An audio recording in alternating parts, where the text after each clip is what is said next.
불교를 바라보면 삶이 바로 보입니다. 여러분 반갑습니다. 안녕하세요.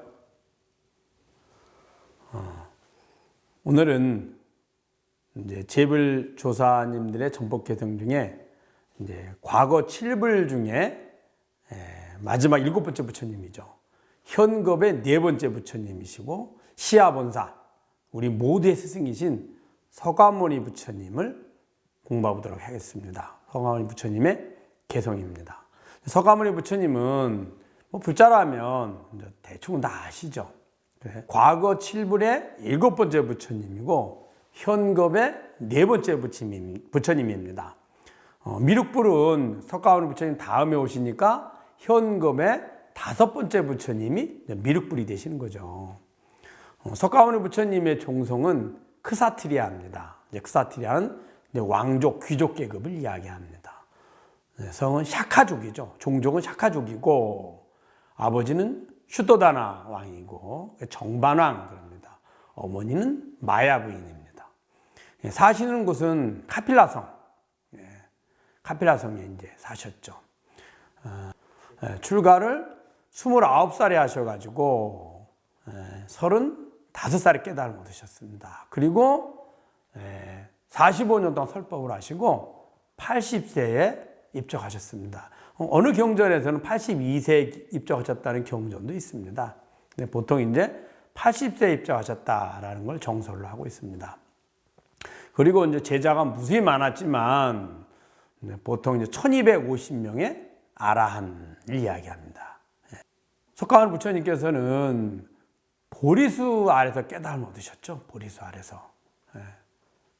그리고 말씀드린 것처럼 45년 동안 설법을 하시고 그 다음에 쿠시나가르의 그 사라상수 아래서 입적을 하십니다.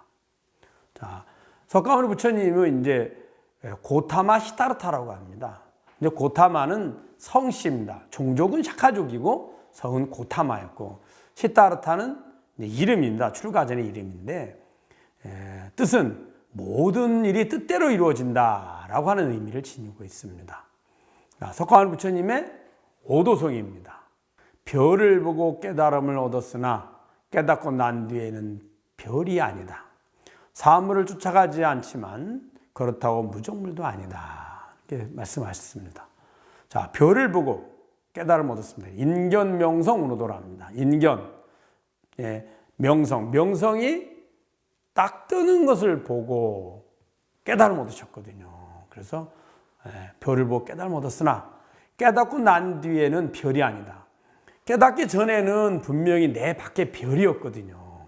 근데 깨달음 얻고 나 보니까 즉 진여자성인 본성을 깨닫고 나니까 그것은 본성에 비춰진 말 그대로 안입이 설신에서 통해서 들어온 마음의 모습이었죠.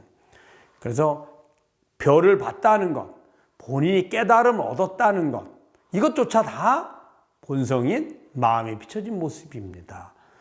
그 깨닫고 나니까 본래 있었던 거죠. 별을 보고 깨달았다는 것이 깨달음을 얻은 것이 아니라 사실 알고 보면 본인이 본래 지니고 있던 진여 자성을 깨달으신 거거든요.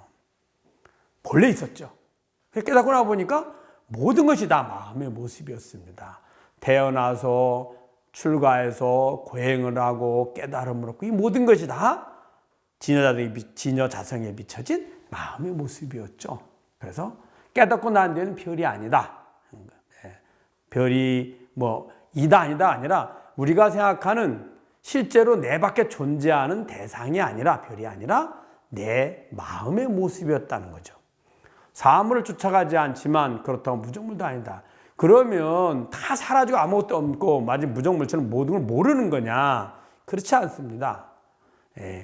존재하는데 전에는 실제로 내 밖에 사물이 있다고 여겼는데 지금 깨닫고 나서는 모든 것이 내 마음에 비춰진 내 마음의 환영이라는 걸 아는 거죠. 그래서 여러분 그거 아실 겁니다. 산은 산이요, 물은 물이다. 이런 말이 있습니다. 그래 원래는 산은 산이요, 시산시수랍니다. 산은 산이요, 물은 물이다. 그 다음에 비산비수. 산은 산이 아니고 물은 물이 아니다. 그 다음에 다시 시산시수, 산은 산이요, 물은 물이다 합니다. 깨닫기 전에는 산이고 물입니다. 근데 그 산과 물은 밖에 실제로 존재하는 대상들이죠. 그리고 깨달음을 보고 나면 그것이 내 마음의 환영들임을 알게 됩니다. 그 다음에는 실제로 대상이 존재하는 건 아무것도 없습니다. 다 내 마음의 모습이죠. 즉 산이라는 것이 밖에 있었던 것이 아니라 본래부터 산은 내 마음에 있던 마음의 모습이죠. 그래서 다시 산, 시산, 시수. 산은 산이고 물은 물이다. 이렇게 얘기하는 겁니다. 자, 그 다음에 이제 그래서 사물을 쫓아가지 않으면 그렇다고 무정물도 아니다.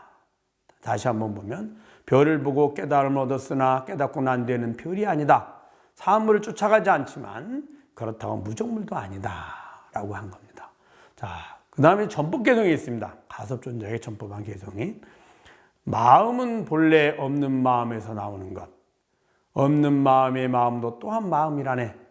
이제 없는 마음을 들어 전하고자 하는데 그 마음을 무엇이라 해야 할지 알지 못하겠구나 되어 있습니다. 자, 마음은 본래 없는 마음에서 나오는 것. 이게 무슨 소리일까요? 우리들의 마음은 주인이 누구예요? 나죠.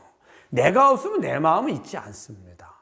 그러니까 우리들이 마음이라는 건 바로 내 마음을 이야기하죠. 내 마음이란 본래 전혀 아무것도 없는 청정심, 그 깨달음을, 그러니까 모든 것을 보고 듣고 아는 주인, 거기에 비춰진 안입이 서신을 통해서 들어온 감각의 정보와 그 감각의 정보, 기억된 감각의 정보를 통해서 일어나는 분별하는 마음들, 이런 것들이 마음이거든요.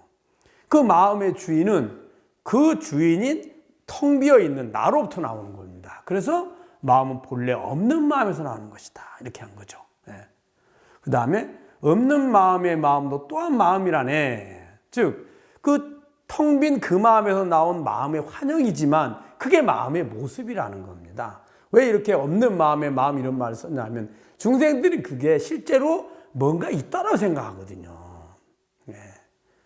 더 나아가서는 그 마음의 모습이 마음으로 끝나는 것이 아니라 이 육신이라는 감각기관을 통해서 실제로 존재한다고 착각을 하게 되죠. 그래서 본래는 실체하지 않는다는 거죠. 대상도 실체하지 않고 그 대상을 있다고 여기는 마음도 실체하지 않습니다. 그 모든 주인이 나만 존재하거든요. 그래서 없는 마음의 마음도 또한 마음이라네. 그 실체하지 않는 환영, 그것이 그냥 마음의 모습인 거예요. 우리는 실체한다고 착각을 하는 거죠. 이제 없는 마음을 들어 전하고자 하는데 그 마음을 전해야 되는데 이미 마음은 전할 수도 없는 건 마음을 어떻게 전합니까? 없는 마음, 실체하지 않는 마음을 어떻게 전합니까? 환영인데. 그렇지만 전할 이유는 그게 환영이라는 걸 전해줘야 되거든요. 그리고 환영을 깨닫는 주인인 진여자성이 있다는 거, 이걸 전해야죠. 이게 전법이라는 겁니다. 그런데 이걸 전한다 그래서 제가 이제 전하고자 하는 마음을 냈으면 이미 그것 또한 환영이죠. 전하고자 하는 마음을 아는 주인이 본성이고, 그 다음에 전하고자 하는 마음, 그래, 진여자성이 있고, 이거 존재하는 모든 것은 그 자성에 비춰진 마음의 환영이야. 라는 것을 전하고자 하는 마음조차도 역시 환영인 거죠.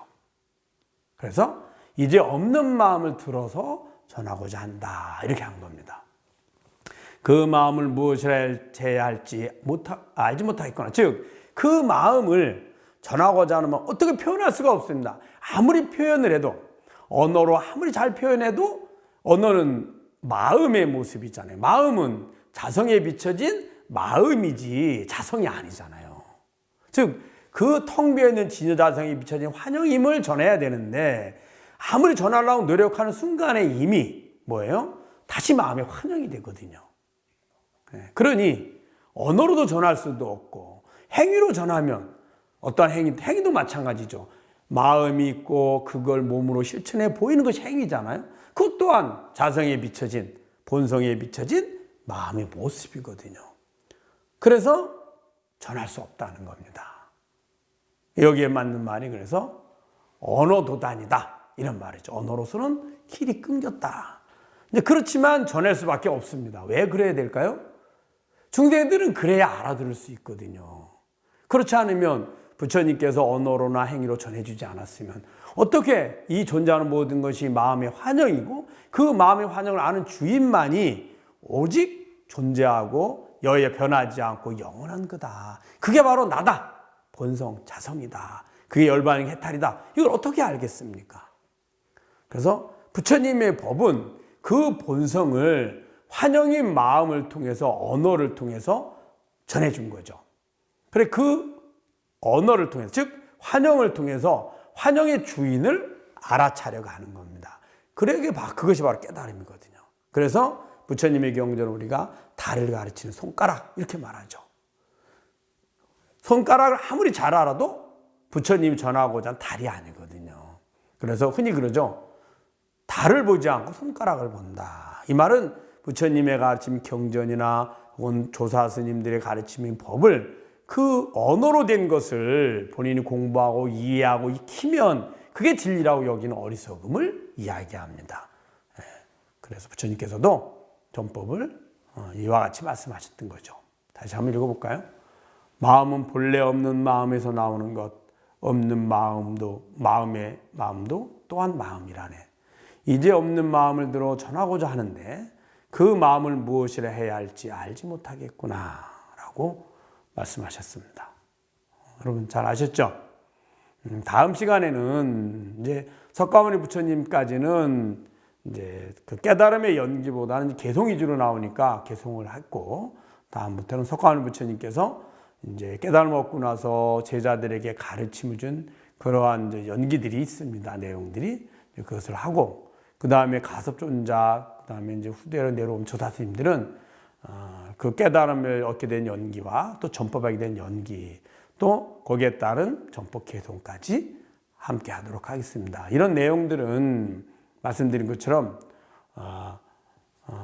백운 화상 초록 불조 직지 심체 요절 여기 있습니다. 즉 직지에 나옵니다.